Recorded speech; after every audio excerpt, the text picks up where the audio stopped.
Bonjour à tous et à toutes, bienvenue dans Les Déconspirateurs, l'émission Générique.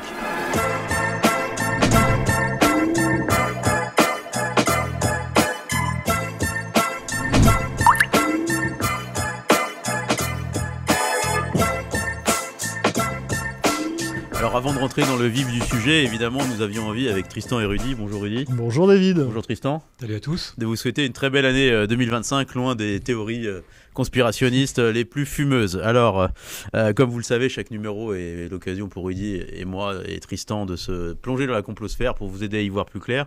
Cette semaine, on a un menu assez chargé avec Elon Musk, Mark Zuckerberg, Jean-Marie Le Pen, les incendies en Californie, mais aussi les événements en Corée et au Canada. Bref, un menu chargé et on va y aller tout de suite avec la mise à mal du fact-checking par Mark Zuckerberg. Vous l'avez peut-être entendu, cette semaine, le patron de Meta, maison mère de Facebook et Instagram, a annoncé de nouvelles règles de modération des contenus et notamment la suppression des fact-checkers. Alors il a justifié ce changement par un changement culturel qui s'est opéré durant la campagne électorale américaine et il a affirmé que c'était un retour à l'essence même de la liberté d'expression. Alors on a l'impression qu'il se met avec cette nouvelle réglementation dans les pas d'Elon Musk et qu'il invente une liberté d'expression finalement où on est responsable, on n'est jamais responsable de ce que l'on dit. Comment tu vois les choses, Tristan, par rapport à cette nouvelle réglementation de Facebook et qu'est-ce que ça peut engendrer finalement ensuite dans l'univers informationnel dans lequel on évolue? Bon, je crois que pas mal de médias ont déjà parlé de cette sortie de Zuckerberg, parce qu'évidemment, c'est spectaculaire. On a quand même quelqu'un qui est à la tête de plusieurs réseaux sociaux qui embarquent 3,5 milliards d'utilisateurs. Donc on n'est pas sur un réseau social ou des réseaux sociaux marginaux. C'est 10 fois X. Et oui, donc on a déjà été assez surpris par les sorties de Musk, mais là, on a vraiment un énorme socle d'utilisateurs qui peut avoir un impact, pour le coup, très significatif au niveau planétaire. Alors, ce qui est assez déroutant avec cette sortie de Zuckerberg, c'est notamment la première vidéo qu'il a faite, il y a quelques jours déjà maintenant, où il expliquait dans un même temps, dans un même mouvement, dans cette vidéo, qu'il voulait se défaire donc de ses collaborations internationales avec les organisations, les structures et les médias de fact-checking, parce qu'il est considéré comme politiquement biaisé. Exactement, okay. C'est ce qu'il disait. Bon. Et dans la même séquence, il explique vouloir réduire quasiment à néant la modération sur deux sujets. Les questions de genre LGBT et l'immigration, qui sont les deux sujets centraux, de centre d'intérêt de toute l'extrême droite planétaire. Quand on parle de biais politique, c'est quand même assez déroutant, assez cocasse de le voir critiquer une supposée encore biais politique chez les fact-checkers et lui se positionner quand même très fortement sur des sujets très politiquement orientés du côté de l'extrême droite. Bon, ça c'est la première chose. Deuxième chose, ce qui est assez inquiétant avec cette sortie-là, c'est la charge qu'il a faite vis-à-vis de l'Union européenne. Et il y a peu de doute que ce changement de cap, outre le fait d'ouvrir son parapluie face à l'administration Trump qui arrive, et bon, il va essayer d'être vraiment dans les petits papiers. Oui, c'est une forme de déclaration d'allégeance un peu. Une sorte de déclaration d'allégeance, mais qui va aller clairement, qui va être délicate pour l'Union européenne, au moins pour deux choses. La première chose, c'est qu'évidemment, il va avoir avec lui la Maison-Blanche, l'administration Trump. Et si jamais l'Union européenne devait sanctionner, que ce soit X ou Meta d'une manière ou d'une autre, Trump derrière pourrait dire écoutez, nous on va sanctionner des entreprises européennes. Donc il y a cette menace qui pèse sur l'Union européenne. Et la deuxième chose sur l'Union européenne toujours, c'est que on est quand même sur un moment assez d'instabilité en Europe. On ne parle pas d'une seule voix. Il y a des pays qui commencent à entrer en résonance avec l'idéologie trumpienne. Donc on n'est pas vraiment. Il y a une dynamique en tout cas intra-européenne qui est plutôt pro-Trump, la dynamique, même si on est majoritairement encore relativement indépendant. Et puis dernière chose que je note, c'est que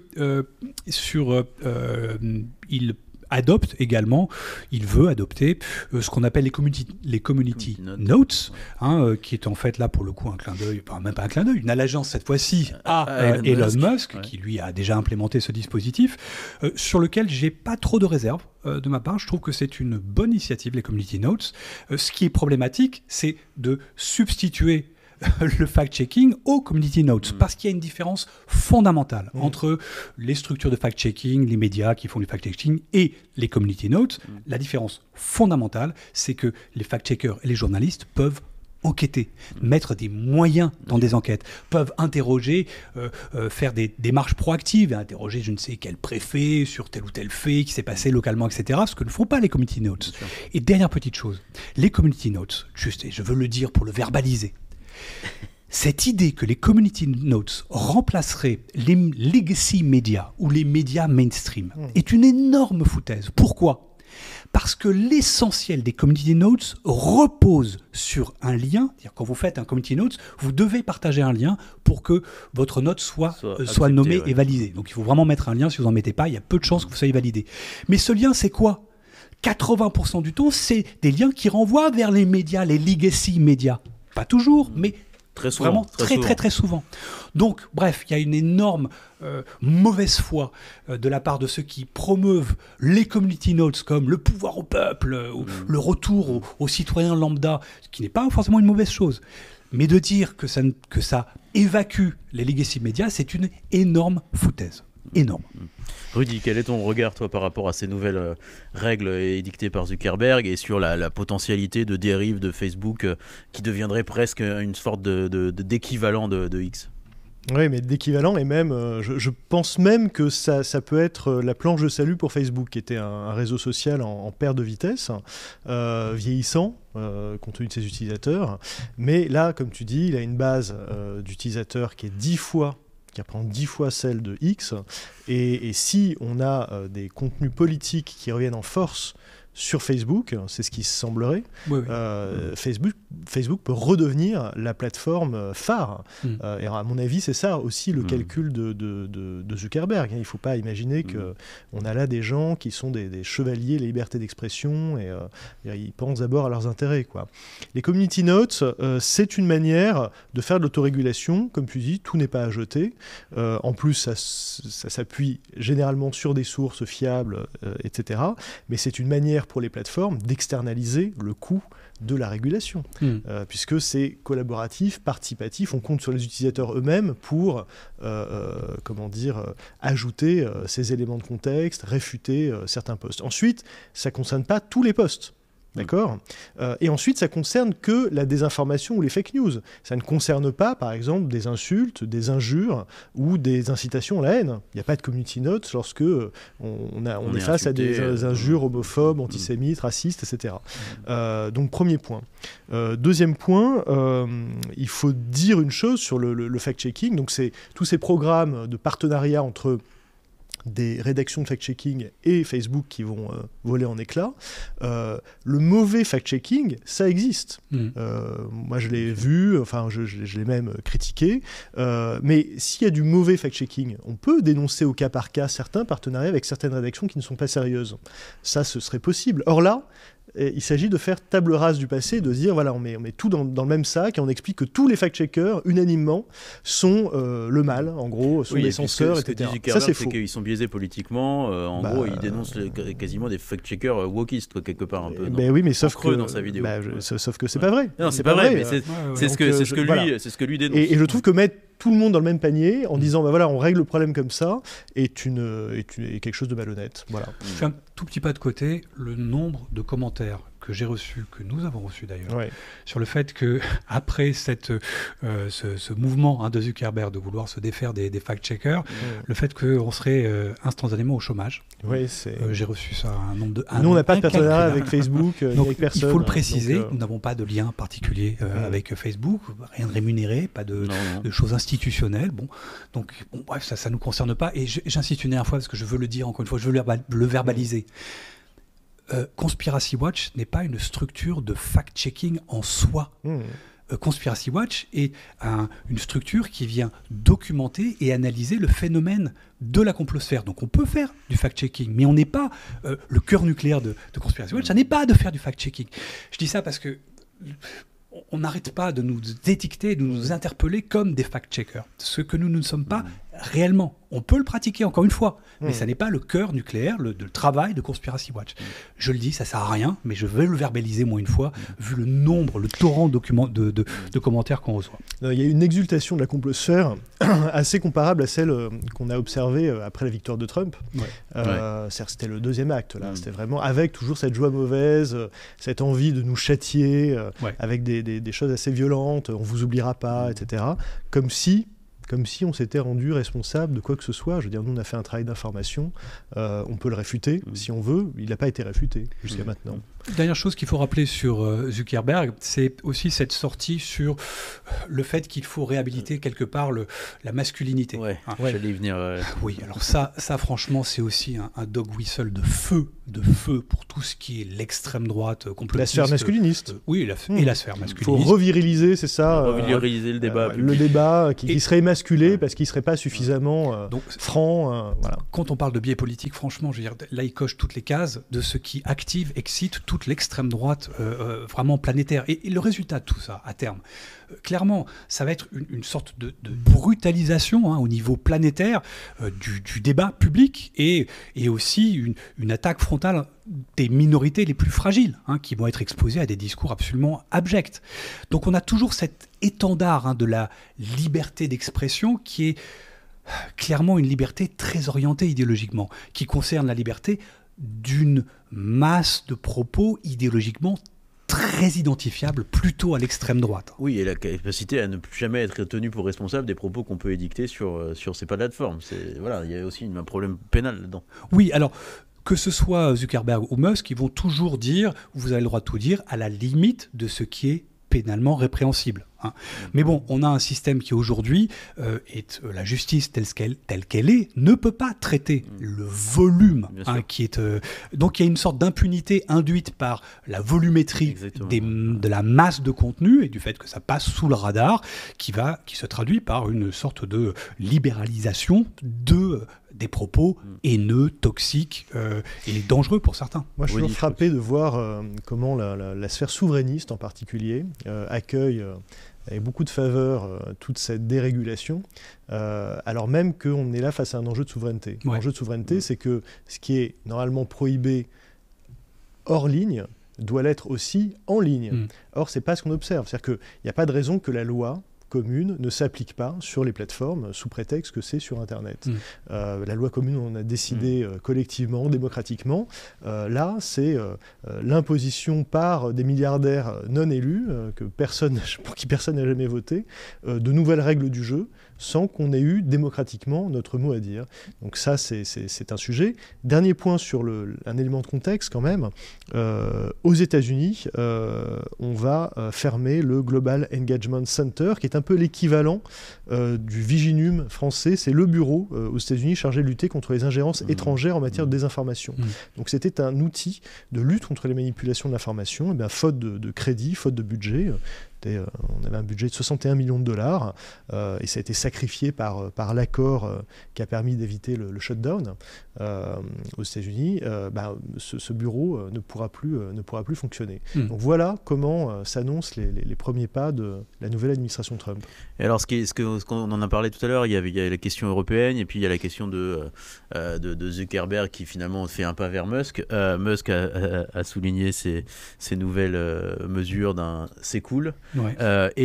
Finalement, il y a aussi cette dimension prise par Musk aujourd'hui dans le débat politique européen, que ce soit en Allemagne, que ce soit en Angleterre. Comment tu vois les choses, Tristan, par rapport à l'attaque potentielle de Musk à travers ses plateformes et à travers ses médias sociaux des différents contextes politiques européens? Alors d'abord, première chose, Elon Musk dit ce qu'il veut. il a le droit de soutenir des candidats, d'appuyer telle ou telle chose. Après, là où ça pose problème, il y a deux choses. D'abord, la désinformation qu'il peut relayer, parce qu'il a relayé de la désinformation sur l'Angleterre. Par exemple, sur l'Angleterre, que ce soit les émeutes ou même d'autres séquences d'actualité. Ou sur les grooming gangs, en l'occurrence. Oui. Les grooming gangs, il faut expliquer ce que c'est. C'est comme ça qu'on désigne ces hommes d'origine pakistanaise qui sont accusés d'abus sexuels systématiques sur des mineurs au Royaume-Uni depuis les années 2010. Ces scandales-là ont éclaté il y a déjà des années, ça ressurgit, et Elon Musk parle de centaines de milliers de victimes. C'est un chiffre qui est corroboré par aucune enquête sérieuse, par aucune information. On n'est pas du tout sur ce chiffre-là.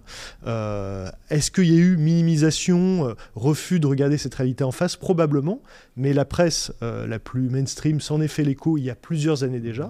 Donc, il réutilise ce thème-là pour faire de la politique et pour critiquer, pour attaquer même violemment le gouvernement en place, et notamment exactement le Premier ministre britannique, mais aussi la sous-secrétaire d'État aux violences faites aux femmes, Jess Phillips, qui l'a accusé, attention, d'apologiste du génocide par le viol. C'est intéressant comme terme, parce que parler de génocide par le viol, c'est en fait faire écho à la thèse du white genocide, en fait, qui est la version anglophone, américano-centrée, si on veut, de notre grand remplacement. Les affaires de viol, c'est pas des affaires de génocide, il s'agit pas de supprimer la race blanche, c'est des affaires de viol. Il faut les traiter comme telles, les combattre, mettre les moyens, etc. Mais voilà, je ferme la parenthèse. Et donc, juste pour revenir sur Musk, donc encore une fois, il a le droit de s'exprimer sur des faits d'actualité ou des moments électoraux en Europe, ça il peut le faire. Alors, le souci évidemment, c'est quand il désinforme, ça c'est la première chose. La deuxième chose, c'est qu'il a aussi un statut qui va devenir assez complexe à identifier du fait de sa prise de fonction à partir du 20 janvier. Si sa nomination est confirmée. Si sa nomination est confirmée, alors il ne fait pas partie stricto sensu du gouvernement de Trump, mais bon, il est nommé par, il a une structure qui est avalisée par, bref, donc il gravite autour de la Maison-Blanche. Que va peser sa parole lorsqu'il insulte un Premier ministre britannique? Que va peser sa parole? Qu'est-ce que ça va engager auprès de la Maison-Blanche? Est-ce que ça engage la Maison-Blanche quand il va s'exprimer à partir du 20 janvier ou pas? C'est une vraie question qu'on peut se poser. Autre chose, on se dit parfois, mais quand même c'est assez surprenant quand il insulte le Premier ministre britannique, on peut se dire Trump va être mal à l'aise par rapport aux relations diplomatiques que les États-Unis peuvent avoir avec l'Angleterre. Je pense sincèrement que ce que dit Musk, c'est aussi ce que pense Trump. Sauf que Trump ne le dit pas parce qu'il est quand même pris dans sa fonction, sa future fonction présidentielle. Donc il va quand même essayer de raboter un peu relativement, vu ses sorties sur le Canada et Panama. On voit ses limites sont quand même assez, sont assez souples. Mais quoi qu'il en soit, en tout cas à partir du 20 janvier, je serais intéressé de voir ce que les sorties de Musk sur ces séquences d'actualité, et notamment électorales, comment est-ce qu'elles vont être gérées par la Maison-Blanche et par la diplomatie américaine. Là, ça va être assez complexe. Dernière petite chose. Sur la façon que Musk a d'appréhender ces séquences électorales en Europe, ces faits d'actualité parfois dramatiques qui frappent l'Europe. On peut se poser la question de savoir s'il est proactif face à ces événements. Est-ce que lui effectivement, il y intervient parce que lui-même pensait depuis longtemps vouloir travailler, pourquoi pas, à ce qui se passe effectivement en Europe? Ma sensation, c'est qu'il a une relation impulsive avec l'actualité qui remonte sur son flux, sur sa page, sur son flux d'actualité Twitter. Je suis convaincu que la lecture qu'il a de ces événements sont le résultat de ce qui est partagé par des influenceurs d'extrême droite locaux dans chacun des pays qui lui donnent une lecture et des éléments d'argumentation qui sont filtrés par l'idéologie locale de ceux qui relaient ces informations. Il est prisonnier de sa bulle algorithmique. Il est prisonnier de sa bulle algorithmique, c'est ce qui me semble assez évident. Et la preuve en est que souvent, dans ces séquences-là, il va relayer des influenceurs locaux, il va retweeter des influenceurs locaux. Il l'avait fait pour la Grande-Bretagne, il l'a fait également pour l'Allemagne, en relayant une influenceuse qui s'appelle Noémie Sept, qui est une militante AfD complotiste, QAnon. Il a organisé un space avec Alice Weidel aussi, qui est la coprésidente de l'AfD. Oui, et la candidate à la chancellerie, qui sera peut-être la prochaine chancelière. Donc, je crois qu'il faut voir, en tout cas, l'engagement sur ces sujets internationaux d'Elon Musk plus comme le résultat de ce qu'il voit faire irruption sur son fil d'actualité. Après, lui, il leur donne une traction et une force symbolique, visuelle, virale, absolument folle, hein, notamment on parlait avec son Make Europe Great Again normalement. Par exemple, il a notamment diffusé cet acronyme Make Europe Great Again qui fait référence à celui de Trump. C'est ça son envie, c'est de réinvestir ce champ-là. Oui, et ce qui est assez intéressant avec ce Make Europe Great Again, c'est que c'est quelque chose qu'il a également emprunté aux extrêmes droites. C'était déjà un terme qui avait été utilisé chez nous par Virginie Joron, par exemple, quelques mois auparavant. Députée européenne RN. RN. Donc c'est un terme qui déjà était relativement confidentiel, mais qui circulait dans les extrêmes droites européennes. Il s'en est inspiré, il a repris, mais il leur donne, évidemment, là on change de dimension, d'échelle si on veut, et là il a mainstreamisé, et d'ailleurs le fait est que maintenant beaucoup des extrêmes droites européennes prennent ça en étendard. Un étendard. Ouais. Oui, on parle d'ingérence s'agissant d'Elon Musk dans les affaires européennes. Parce que notamment, il va avoir ce rôle officiel dans l'administration Trump. Comme tu l'as dit, personne l'empêche de s'exprimer, de dire ses opinions. Mais ce qui est intéressant, c'est le deux poids, deux mesures entre ce qu'on a entendu pendant des années sur quelqu'un comme George Soros, milliardaire américain, qui est à la tête d'une grande organisation philanthropique qui s'appelle l'Open Society Foundation, ce qu'il a légué à son fils, d'ailleurs, Alexander Soros, l'année dernière.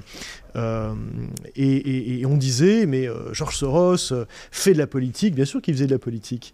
Bien sûr qu'il faisait ça pour défendre les libertés, lutter contre la corruption, défendre les droits des minorités, etc. Mais lorsqu'il le faisait, tout le monde criait à l'ingérence, au coup d'État soft, aux révolutions de couleurs, etc. Ouais. Là, les mêmes ne voient aucun problème à ce que Elon Musk mette de l'argent dans une campagne d'un candidat aux États-Unis, soutienne ou est sur le point de soutenir, par exemple, le parti Nigel Farage au Royaume-Uni, ou quelqu'un comme Tommy Robinson au Royaume-Uni. Ou l'AfD en Allemagne, un petit peu. Voilà, militant identitaire, ou l'AfD en Allemagne. Je ne sais pas s'il a mis de l'argent sur l'AfD. Mais en tout cas, il a donné... Il fait campagne. Il fait campagne. Et il a dit, après son échange avec Elisa Idol, il a dit, il faut l'AfD, quoi. Ouais. Il est très proche de Meloni en Italie aussi. Bien sûr. Donc là, bizarrement, ceux qui s'étranglaient parce que Soros finançait des ONG en Europe et ailleurs trouvent que ce que fait Musk est très très bien et refusent, eux, pour le coup, de parler d'ingérence à ce moment-là. Voilà. Alors on va rester aux États-Unis, mais avec la question des incendies cette fois. Hein, vous l'avez vu à Los Angeles, il y a des incendies dévastateurs et évidemment, comme à chaque fois, peut-être presque si j'ose dire, des théories du complot ont surgi. Alors c'est pas très neuf, hein, mais on voulait le signaler. On a vu notamment circuler une fausse image générée par intelligence artificielle des lettres d'Hollywood en train de brûler. On a vu aussi un lapin sauvé des flammes par un pompier, mais qui en fait, c'était une séquence qui en fait datait de 2017. Et puis surtout, on a vu l'inénarrable Alex Jones qui a estimé que les fournitures du service d'incendie ont été envoyées en Ukraine et que les pompiers sont obligés de combattre les flammes avec des sacs à main de femmes en guise de seau d'eau. Ce tweet a été vu 22 millions de fois. Alors, qu'est-ce que ça vous inspire, cette folie complotiste autour des incendies de Los Angeles ? Est-ce que ça vous inspire encore quelque chose ? Cette espèce de répétition En fait, c'est la règle. Dès qu'on a un événement, une actu, une info marquante, et celle-là l'est, singulièrement, on a un halo complotiste autour des théories du complot, donc il n'y a rien d'étonnant à ça. Il y a eu tout un débat, qui peut être un vrai débat d'ailleurs, sur les programmes américains liés à la diversité, l'équité et l'inclusion. Programme DEI, dans le département des pompiers de Los Angeles, en disant finalement on a mis de l'argent là-dessus, là où on aurait dû en mettre sur la lutte contre le feu, donc ça expliquerait pourquoi ces incendies sont si virulents, etc. Ces incendies sont si virulents pour des raisons d'abord météorologiques, c'est-à-dire des vents extrêmement puissants, extrêmement violents. Le réchauffement climatique n'est pas étranger non plus à ce genre de feu. En tout cas, c'est quand même les causes structurelles et profondes. Mais c'est vrai que se greffe sur ces tragédies ce genre de considération très politique. Juste, on a un de nos collaborateurs à Conspiracy Watch, un journaliste américain qui s'appelle Mike Rothschild, qui a perdu sa maison. Là-bas, il habite en Californie, donc il a tout perdu. Il est vraiment aux premières loges pour observer aussi cette désinformation sur tout ça. Donc voilà, je voulais juste lui témoigner notre amitié, notre sympathie et dire que derrière toutes ces élucubrations complotistes, il y a des drames humains. C'est pas que des stars d'Hollywood qui ont perdu leur maison, quoi. Ouais, voilà. C'est effectivement une sorte de... C'est quasiment devenu un réflexe pavlovien. Hein. On parle de... Quand on a toute la complosphère qui parle des moutons qu'ils ont en face d'eux, franchement, c'est un réflexe moutonnier, clairement. Il y a une instrumentalisation qui est maintenant systématique et qui est politique, très très forte. Hein. On a entendu Alex Jones, mais il y a beaucoup de républicains qui commencent à charger et à mélanger des discours complotistes pour essayer de charger l'administration Biden. Notamment sur la question de l'Ukraine, en plus. Et en plus sur la question de l'Ukraine ou sur les questions de genre, d'inclusion, bref. C'est vraiment une sorte de foire qui est... Alors, on en parlait tout à l'heure. L'écosystème informationnel, tel qu'il est en train d'être débridé au niveau planétaire, va évidemment accentuer ce brouillard informationnel qu'on a face à ces moments de crise. On n'est qu'au début. Hein. Je pense que lorsqu'on a évoqué pour la première fois, ou c'est pas la première fois, mais a popularisé l'idée de post-vérité en 2016 avec l'administration Trump, je crois qu'on n'a pas vu le début du commencement de ce qu'on va avoir dans les mois ou les années qui viennent, avec un écosystème, pour le coup informationnel, planétaire, totalement dérégulé, et perverti par des algorithmes qui vont donner leur chance à ces récits complotistes autour d'événements comme cela. Juste une petite pas en arrière par rapport à ce qu'on disait tout à l'heure. On a eu la diplomatie française qui s'est exprimée sur la dérégulation que veut pousser Zuckerberg et a insisté sur un point que je trouve assez intéressant, qui est de distinguer la liberté d'expression de le freedom of speech du freedom of reach. Et je crois que c'est un vrai débat de fond. On peut faire un pas de côté, ne pas parler de la liberté d'expression, laisser ce sujet-là et se poser la question de la surviralisation artificielle de propos et de récits complotistes comme Alex Jones là sur les incendies ou tous les récits totalement foutraques qui bénéficient clairement hein, d'un bonus au-delà de leur audience organique naturelle, d'un bonus algorithmique absolument dingue. Et donc je pense que c'est si on pouvait faire quelque chose, ce serait sur ce terrain-là qu'on pourrait agir. Malheureusement, les principaux acteurs qui ont les leviers aujourd'hui ne vont pas dans cette direction-là. Ils sont au contraire en train d'appuyer sur l'accélérateur des algorithmes et la libéralisation absolue des propos et des récits. Encore une fois, une opportunité historique, comme probablement on ne l'a jamais vu, de visibilité et de viralisation de tous les récits complotistes au niveau planétaire. Oui, et puis il faut signaler que le même Zuckerberg, en 2024, début 2024, quand Facebook a fait son rapport annuel, il se félicitait de la collaboration que Facebook pouvait avoir avec les instances européennes, notamment en termes de fact-checking. Donc finalement, c'est un virage à 360 degrés complet. Enfin, 180 degrés, oui, pardon, oui.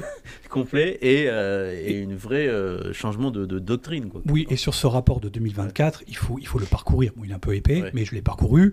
C'est quand même absolument hallucinant parce qu'il se félicite félicite du travail qui a été fait, mais pas sur les questions qu'il évoque aujourd'hui. C'était sur les discours de haine, sur la désinformation électorale. C'est de ça dont il se félicitait. Il félicitait la collaboration qu'il avait pu avoir avec les fact-checkers. C'est pas ce dont il les accuse aujourd'hui. Donc c'est d'une mauvaise foi absolument folle de la part de Zuckerberg, et encore une fois un signal super inquiétant, parce que s'il revient sur ce rapport de 2024, ce rapport de 2024 parlait des discours de haine et de la désinformation électorale. Exactement. Quid des prochaines séquences dans les mois et les années qui viennent? Alors, on est au reste outre-Atlantique avec finalement les événements au Canada aussi ces dernières semaines, avec la démission de Justin Trudeau et surtout la mise sur orbite de Pierre Poilievre, qui est le chef du Parti conservateur canadien et qui a un profil pour le moins populiste. Rudy, est-ce que tu peux nous dire quelques mots de ce Poilievre qui pourrait devenir Premier ministre du Canada? Et en tout cas, son parti est crédité de 44% des intentions de vote. Donc oui, ça pourrait être le Trump canadien. Il s'était illustré en 2022 en montrant son adhésion au mouvement des camionneurs du Convoi de la Liberté, qui était un mouvement anti-vax. On en avait parlé dans cette émission d'ailleurs. Exactement. Donc c'est quelqu'un qui a un discours très anti-élite, très populiste. Il fait du Trump en fait, il reprend la recette habituelle. Donc voilà, les semaines qui viennent nous diront, les mois qui viennent nous diront si ça fonctionne au Canada ou pas. Voilà. Il avait promis aussi de couper les crédits des chaînes publiques canadiennes. Absolument, de Radio-Canada notamment, qui fait d'ailleurs en matière de fact-checking et d'enquête sur les manipulations d'informations plutôt un bon boulot. Donc voilà. Oui, je crois que c'est un peu le symptôme de l'époque. Clairement, on a de nombreuses démocraties, j'allais dire progressistes, qui basculent dans un populisme. Et je crains la dynamique et celle-là aujourd'hui, que ce soit là-bas ou chez nous en Europe ou un peu partout dans le monde. Donc c'est vraiment le symptôme et peut-être le signal, parce qu'effectivement le Canada, ça fait plus de 10 ans maintenant qu'on pensait que le Canada était bon. Effectivement, on peut critiquer le Canada, Trudeau est critiquable, il n'y a pas de souci. Mais bon, bref, en tout cas c'était un socle qu'on peut considérer comme étant quand même assez progressiste, culturellement assez progressiste. Est-ce que là il y a une bascule, encore une fois culturelle, comme celle que perçoit Zuckerberg avec l'élection de Trump? C'est tout à fait possible. C'est tout à fait possible qu'il y ait cette fameuse bascule. Et quelle est la raison de cette bascule? Grande question. Alors, je pense qu'il ne faut pas limiter ça aux réseaux sociaux, clairement. Il y a quelque chose de plus profond, clairement, bien sûr, qui active ces mouvements de plaques tectoniques. Mais les plateformes sociales en sont un puissant accélérateur. Il n'y a pas de doute possible. Ça se voit simplement sur l'empreinte du corpus de ce que peuvent véhiculer ces individus, même comme peut-être le futur Premier ministre canadien, lorsqu'il va s'amuser dans les convois de la liberté, il est lui-même contaminé par tous ces récits covido-sceptiques et covido-complotistes et anti-vax qu'il a forcément consommé d'une manière ou d'une autre à travers les plateformes sociales. Non, juste ajouter une chose, c'est que ces leaders populistes, ils font rarement l'objet de théories du complot eux-mêmes. On peut penser que Trump, en son temps, notamment au moment de son premier mandat, avait été suspecté par une partie démocrate d'être carrément un agent russe. Certains étaient allés jusque-là, en disant c'est un agent, il est appointé par la Russie, etc. Évidemment que c'est inepte, c'est pas son tropisme pro-Poutine, sa fascination pour les pouvoirs autoritaires, est sans doute à chercher ailleurs que dans l'idée que ce serait un agent russe. Mais quelqu'un comme Justin Trudeau, par exemple, c'est-à-dire que les opposants à ces leaders populistes, en général, eux, sont victimes de théories du complot. On le voit avec Emmanuel Macron et Brigitte Macron, on le voit avec Joe Biden, Obama en son temps, etc. Justin Trudeau, je m'en souviens en parlant, là, Trump, il y a quelques mois, a expliqué dans une interview qu'il était probablement le fils de Fidel Castro. C'est quand même une théorie du complot sur les origines de Justin Trudeau. Donc voilà, Pierre Poilievre, moi je ne vois pas chez ses opposants d'équivalent ou de rumeurs complotistes équivalentes. Voilà. C'est peut-être aussi... Donc ce que je veux dire, c'est qu'il y a quand même une asymétrie dans cette histoire. Cette asymétrie est clairement liée au fait que la complosphère planétaire gravite à un centre de gravitation qui est son plutôt, barycentre, c'est l'extrême droite. c'est plutôt l'extrême droite. Donc ça se traduit effectivement quelque part comme ça. Ouais. Alors on parlait tout à l'heure de complotisme électoral, on a évoqué rapidement le 6 janvier, et on va faire un détour maintenant par la Corée du Sud, où la justice a émis un nouveau mandat d'arrêt contre le président destitué en décembre, Yoon Suk-yeol, qui avait, sur le modèle du 6 janvier 2021, tenté un coup d'État, et des youtubeurs complotistes sont partis au secours de ce président, avec une vague de complotisme électoral très forte. Rudy, si tu veux nous en parler un petit peu. Oui, il faut juste rappeler à nos auditeurs, parce que c'est quand même c'est loin, la Corée du Sud, tout le monde n'a peut-être pas tous les éléments en tête. Il y a eu un nouveau parlement qui a été élu en mai, en tout cas au printemps 2024. Ce parlement, c'est un parlement d'opposition. Ce sont les démocrates qui sont majoritaires. Donc il y a eu un blocage politique avec le président Yoon Suk-yeol, qui lui a été élu en 2022, qui est conservateur, blocage politique que Yoon Suk-yeol a essayé de régler en proclamant la loi martiale. On était début décembre 2024. Il a quand même envoyé des hélicoptères de l'armée sur le Parlement pour neutraliser le Parlement. Ça a échoué. Et il a été destitué. 2 semaines plus tard, vers la mi-décembre, je crois vers le 14 décembre, le Parlement, c'est un Parlement monocaméral, s'appelle l'Assemblée nationale, donc majoritairement d'opposition, a voté la destitution de Yoon Suk-yeol. S'ensuit un mandat d'arrêt contre lui, et lui s'est retranché sur sa résidence avec tous ses partisans autour qui le protègent en fait et qui encerclent sa résidence. Le mandat d'arrêt n'a pas pu être exécuté puisque les autorités sud-coréennes n'ont pas réussi à pénétrer sur la résidence, justement. Donc il y a eu un recours de sa part, un deuxième mandat d'arrêt là en janvier, et pour l'instant la situation est bloquée. Et que fait-il ? Eh bien, il explique que, enfin, en tout cas, ses partisans, et parmi eux beaucoup de youtubeurs conservateurs, alors à la fois anti-immigration, anti-féministes, etc., avec les tropismes qu'on connaît, dont on a parlé jusqu'à maintenant, voilà, agitent des pancartes Stop the Steal, avec l'idée que le Parlement issu des dernières élections législatives est en fait issu de fraude massive, et que donc c'est un Parlement illégitime, et que la démocratie est du côté du président, qui est le président déchu, voilà, qui lui a essayé quand même de faire un coup de force. Donc en fait, tout est à front renversé. On a là des gens qui sont des putschistes, ou des apprentis putschistes, qui tentent des coups de force violents, et qui se réclament de la démocratie. Et c'est un peu ce que je disais dans le dernier Complorama qu'on a fait sur l'Allemagne.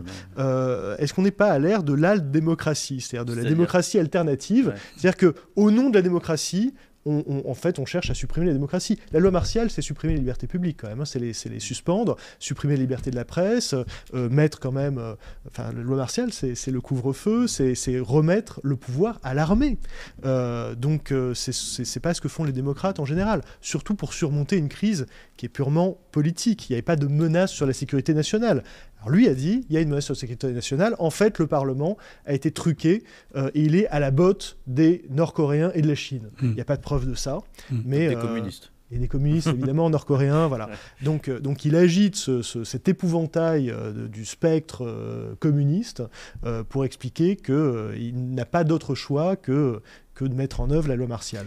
C'est quand même assez inquiétant. Ouais, ce qui, je trouve, assez fou avec cette séquence, c'est que on a le même modèle, en gros, en termes de référence. On a le mot Stop the Steal, qui est une importation littérale. Mais il y a plein de drapeaux américains dans les manifestations de soutien au président sud-coréen. Et ce qui montre, on l'a déjà dit 1000 fois ici, qu'on est quand même sur un marché global de la désinfo, et que, encore une fois, les mêmes types d'arguments sont exportés. On l'a entendu durant la période Bolsonaro. Brasilia 2023, même histoire. Ouais. Et donc on a vraiment le même schéma qui se met en place, avec le même corpus d'arguments, avec les mêmes modalités. Mais j'aime beaucoup ton concept là d'alt-démocratie, je te l'ai déjà dit, mais cette idée effectivement que ce qui est quand même fou, c'est qu'au nom de la liberté, préférer l'autoritarisme, ou mettre en étendard l'autoritarisme. En gros, c'est ça, quoi. Et encore une fois, ça s'entend. C'est-à-dire que nous, on a une disposition équivalente dans la Constitution, c'est l'article 16. Mais on déclenche l'article 16 que s'il y a une menace sur les intérêts vitaux du pays. On est attaqué, je sais pas, il y a un complot d'État. Là, d'accord, mais là, on n'était pas du tout dans cette configuration-là.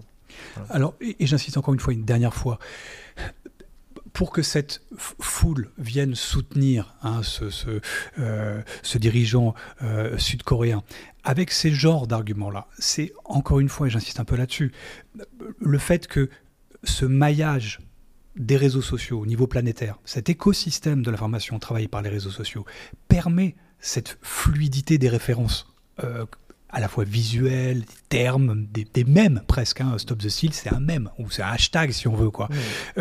S'il n'y avait pas ce maillage, s'il n'y avait pas cet écosystème, on n'aurait pas cette manifestation telle qu'elle s'est traduite là, avec les mêmes slogans.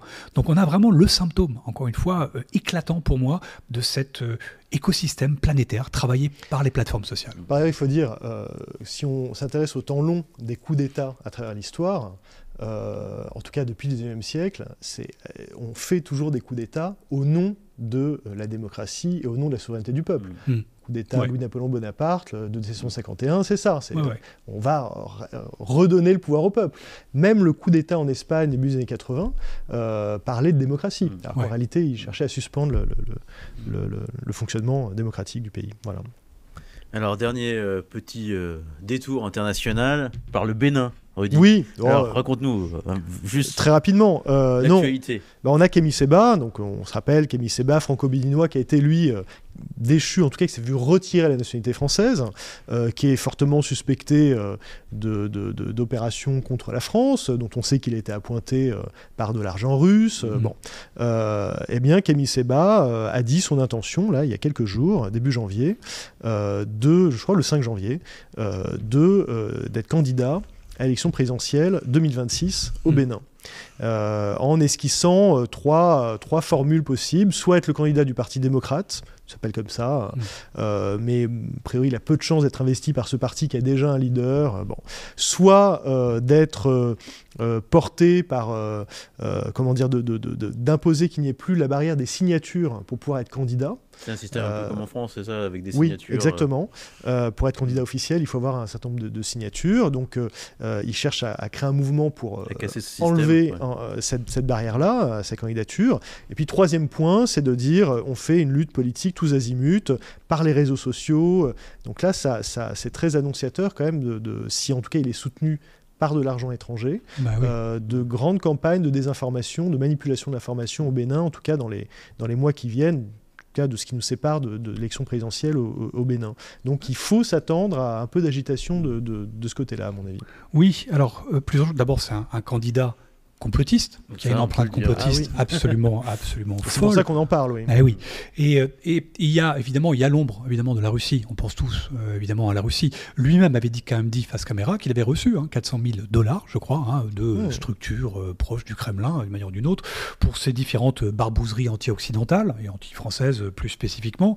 Donc moi, franchement, je serais du côté de la Russie. C'est évidemment un candidat que je soutiendrai directement ou indirectement, comme ils l'ont déjà soutenu auparavant dans ces différentes actions anti-occidentales. Donc je pense qu'il y a une inquiétude légitime qu'on peut avoir à sa candidature. C'est pas juste un homme tout seul, c'est quelqu'un qui clairement, en tout cas, a le soutien de la Russie, qui est une puissance disruptive au sein du continent africain, bref, on l'a vu avec toutes ces mouvances Wagner, etc., un peu qui ont participé, disons, à l'instabilité, notamment dans le Sahel.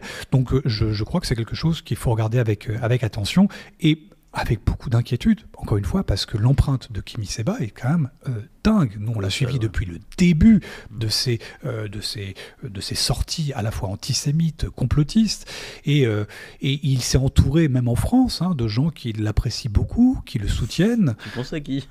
Il a évidemment un avocat aujourd'hui qui s'appelle Juan Branco. Qui a annoncé sa candidature à la présidentielle 2027. Et qui, lui aussi, évidemment, se caresse l'idée de se présenter à court terme. Il n'a pas seulement annoncé sa candidature, il a fait un programme qu'il a publié sous le titre, je crois, « Comment fabriquer une guillotine ».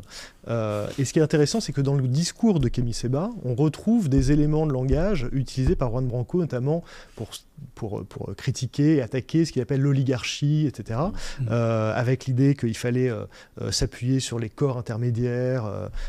Donc il y a quelque chose d'assez commun, et puis on sait qu'ils sont amis, ils sont proches, littéralement. Et comme tu as rappelé, Juan Branco, c'est l'avocat de Kémy Séba.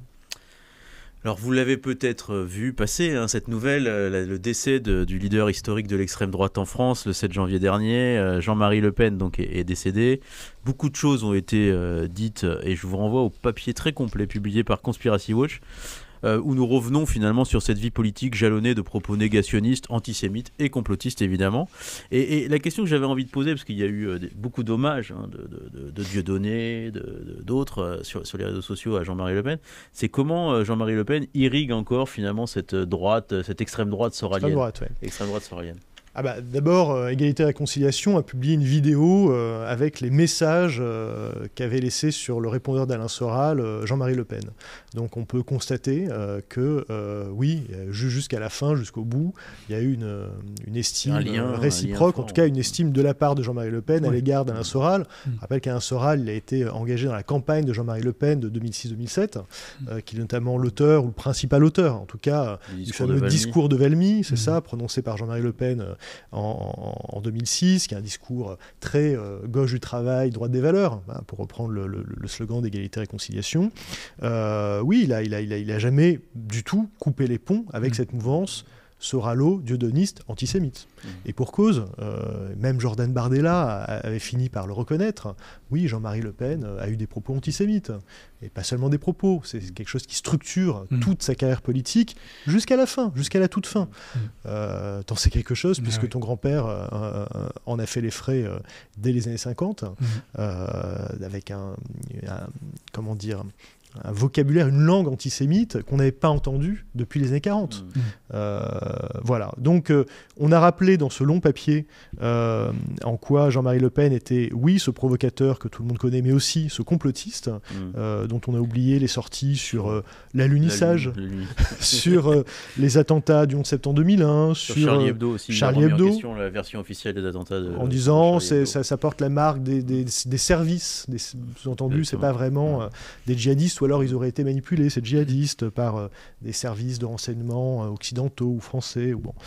Sur l'incendie de Notre-Dame également, sur la profanation du cimetière de Carpentras, il y avait sa petite théorie du complot, et sur d'autres sujets aussi. C'est évidemment celui qui a, Jean-Marie Le Pen, importé dans la vie publique française, à ce point en tout cas, le négationnisme.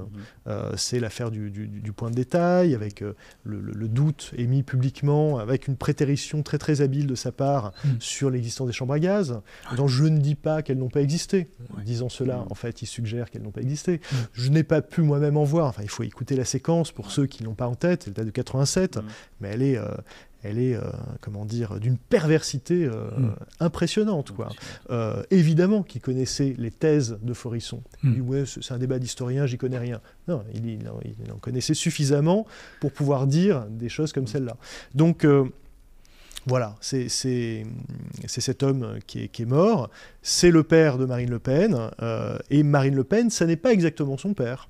Mais c'est quand même la fille du fondateur du Front National et de cet homme qui a jusqu'au bout eu cette empreinte raciste. Il croyait à l'inégalité des races, il l'a dit, antisémite, complotiste et négationniste. Est-ce que tu dirais, Tristan, que Jean-Marie Le Pen a contribué à décomplexer finalement ce discours complotiste, à le rendre quelque part respectable, acceptable? C'est possible. En tout cas, il a participé à la brutalisation du débat public, dans la façon qu'il a eu de s'exprimer, clairement. Donc il a peut-être acclimaté, il a ouvert clairement la fameuse fenêtre d'Overton. Il a participé en tout cas à cette ouverture, il n'y a pas de doute. Ce que je note, moi, pour ma part, c'est peut-être un peu personnel, ou c'est peut-être un peu subjectif, mais je trouve que les papiers d'une partie des médias, pas tous, il ne faut pas dire les médias, mais certains médias, étaient plutôt...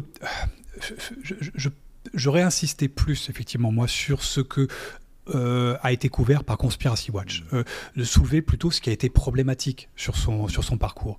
Il y a pas mal de médias qui ont traduit ça plus comme une sorte de tribun, de quelqu'un qui avait une forte gouaille avec des points de vue polémiques. Voilà. Donc oui, mais c'est pas ça l'essentiel de son parcours. L'essentiel de son parcours, c'est justement ces énormes dérapages qui ont impacté l'opinion publique française. Et je pense que la lepénisation des esprits a marché sur une partie d'une génération de Français.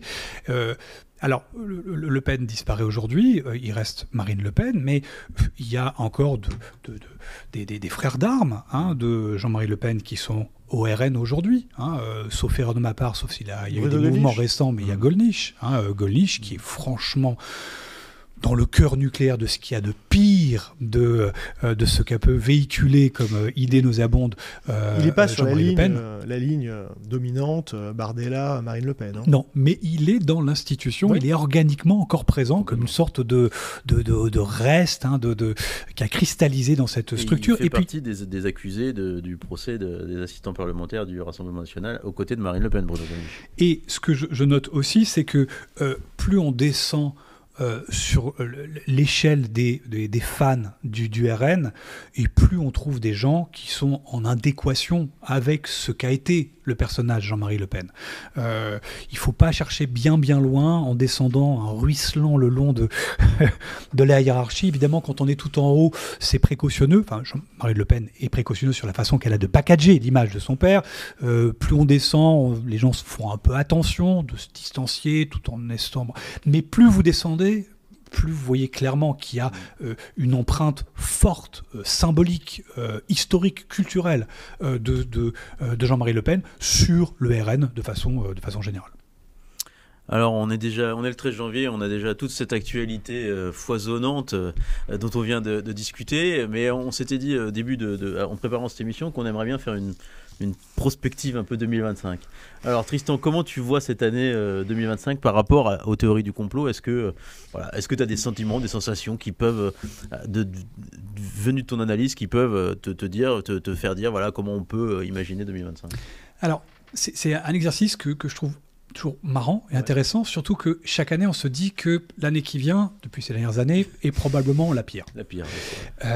Et je remets le plat. Cette année, je ne vois pas un rayon de lumière qui pourrait me donner un vague espoir qu'il y a, disons, une dynamique quelque part qui pourrait aller dans un sens d'apaisement ou d'amoindrissement, en tout cas des discours complotistes pour ce qui nous intéresse, mais même de la stabilité politique planétaire au sens large. Et il faut juste savoir que la complosphère est indexée à l'état de délitement de nos sociétés démocratiques ou est indexée à l'état de crise et d'instabilité. Plus un pays où des pays sont dans une instabilité politique et économique, plus la complosphère a une traction absolument folle. Donc, si on devait investir dans une valeur boursière indexée à la complosphère, je crains que c'est clairement une valeur extrêmement porteuse.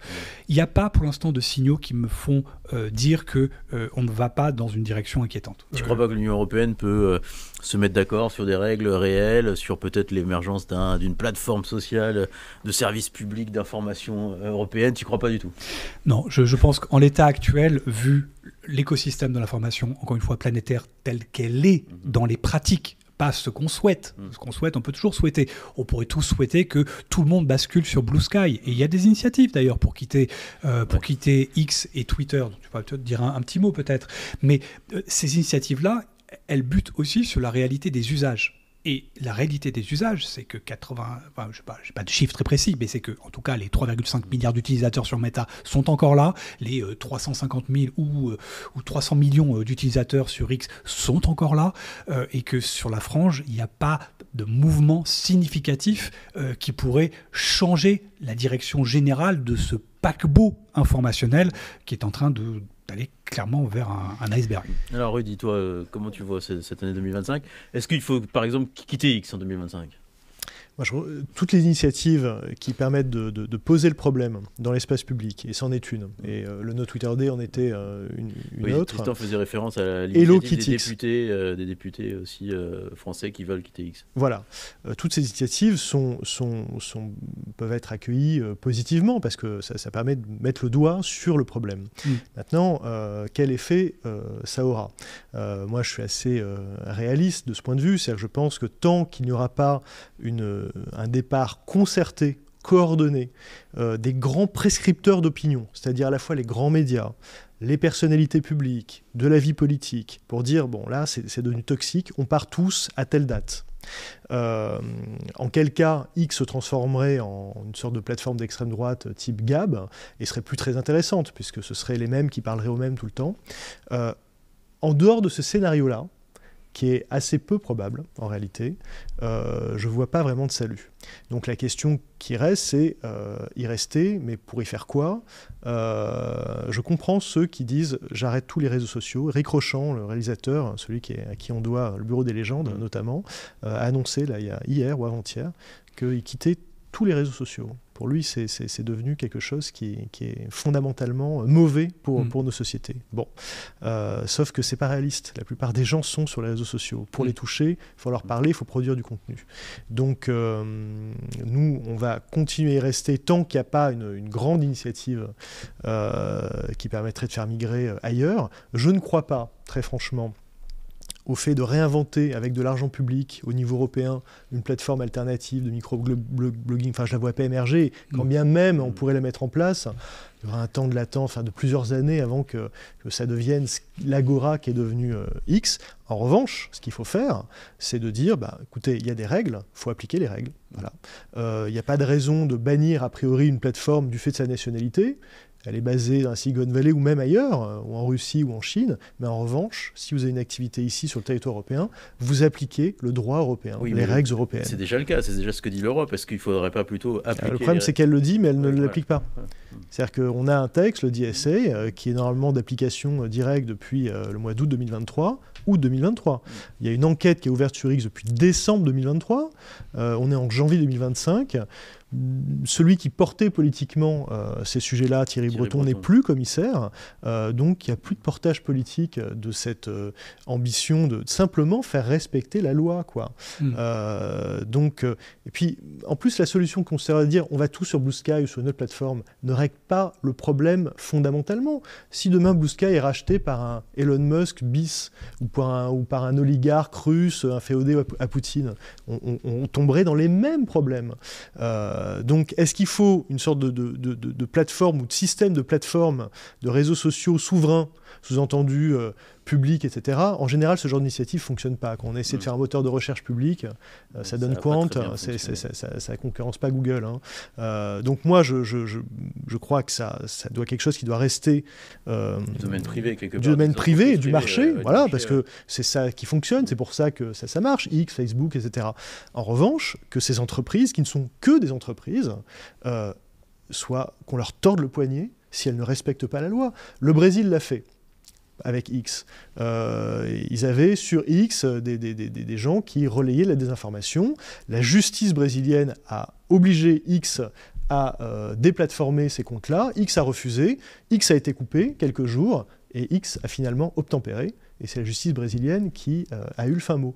Voilà, on pourrait s'inspirer de ce genre de choses. Il n'y a pas de raison, il n'y a pas de fatalité à ce que ces acteurs non étatiques s'essuient les pieds sur notre droit comme si c'était un paillasson, quoi. Voilà. Eh bien voilà pour la perspective 2025. Juste avant de terminer cette émission, Rudy, est-ce que tu veux nous parler des papiers qu'on a publiés cette semaine sur Conspiracy Watch et notamment de celui qui concerne la mère Agnès Mariam? La mère Agnès Mariam de la Croix, carmélite de son état, c'est une figure importante, pas secondaire, de la propagande pro-bachariste depuis plus d'une dizaine d'années. Et là, elle a été interviewée le 5 janvier par BBC News Arabic, sans forcément qu'on rappelle ses états de service. Or, ces états de service, c'est quand même d'avoir participé à des campagnes de désinformation visant à minimiser ou à nier les crimes du régime syrien, comme le massacre de la Ghouta à l'arme chimique en 2013. On sait ses liens avec la complosphère, des gens comme Thierry Messant, qui était à l'époque en Syrie même, auprès du régime de Bachar el-Assad. On sait ses liens avec l'extrême droite la plus virulente, des conférences d'elle aux côtés de Alain Escada, de Civitas, de Eliatem, une branche de l'Action française et d'autres. Voilà. Elle a eu ce rôle-là. On la suspecte aussi d'avoir un rôle quand même présumé dans l'affaire de la mort du journaliste français Gilles Jacquier. Donc je renvoie nos auditeurs au très bon papier de Victor Motin sur le sujet. Voilà. Mais c'était intéressant de voir cette figure ressurgir comme ça. On n'avait pas entendu parler depuis des années. Et là, un peu en lanceuse d'alerte des menaces qui pèsent sur les chrétiens et qui sont des menaces réelles, bien sûr, qui pèsent sur les chrétiens en Syrie. Il ne s'agit pas non plus du tout de notre part de minimiser ça. Il y a un régime islamiste, en tout cas un leader islamiste qui a pris le pouvoir, qui a renversé Bachar el-Assad. Alors juste pour la petite anecdote, c'est intéressant parce qu'on a eu deux sites complotistes, dont le site français Réseau International, polycomplotiste, qui explique que en fait Al-Joulani est juif et qu'il est un agent du Mossad. C'est exactement ce qu'on avait entendu sur le leader de l'État islamique, al-Baghdadi, à l'époque. On lui avait même donné un nom, Simon Elliott, ou Shimon Elliott, pour donner plus de crédibilité, plus de corps à cette rumeur. Une bonne rumeur, ça fonctionne comme ça. Une bonne théorie du complot, il faut donner force, détail, précision. Voilà. Donc c'est inepte, il n'y a pas de source, il n'y a pas le moins de début d'enquête, mais c'est intéressant de voir passer ce genre de choses. Voilà. Et bien voilà pour cette semaine. Je voulais aussi vous signaler le Complorama, on en a parlé rapidement, mais sur l'Allemagne qui est paru là, début de semaine dernière, avec les élections qui arrivent et notamment l'importance de Musk dans cette élection allemande avec le space qu'il a fait avec la leader de l'AfD. C'est d'actualité que d'écouter ce Complorama. Voilà, cette émission a été réalisée comme chaque semaine par l'excellent Martin Béraud. Et nous, on se retrouve très bientôt. Salut. Allez, ciao. Et bonne année et bon courage pour 2025. Surtout.